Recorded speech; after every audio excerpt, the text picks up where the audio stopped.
Hello world, it's Zilla. It's Mr. Bring You the Scripture so you can see the bigger picture. We're going to jump back into the book of Romans, chapter 4, starting right at the top. Abraham justified by faith. What then shall we say that Abraham our father has found according to the flesh? For if Abraham was justified by works, he has something to boast about, but not before God. For what does the Scripture say? Abraham believed God, and it was accounted to him for righteousness. Now to him who works, the wages are not counted as grace, but as debt. Let's read what the Bible ties to what we just read. Abraham believed God. The Jews looked back to Abraham as their father and hero, so Paul used Abraham as an example of righteousness.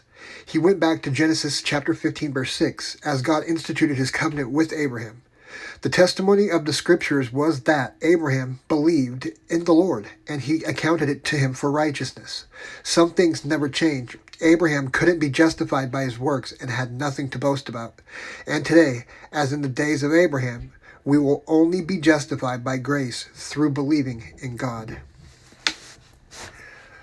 David celebrates the same truth. But to him who does not work, but believes on him who justifies the ungodly, his faith is accounted for righteousness. Just as David also describes the blessedness of the man to whom God imputes righteousness apart from works.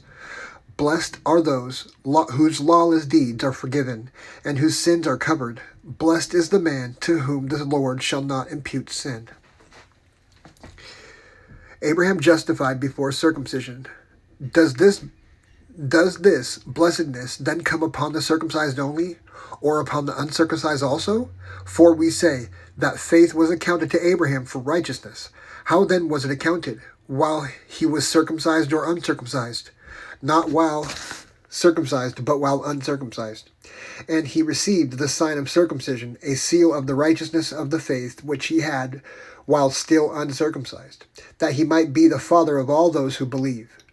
Though they are uncircumcised, the righteousness might be imputed to them also, and the father of circumcision to those who not only are of the circumcision, but who also walk in the steps of the faith which our father Abraham had while still uncircumcised.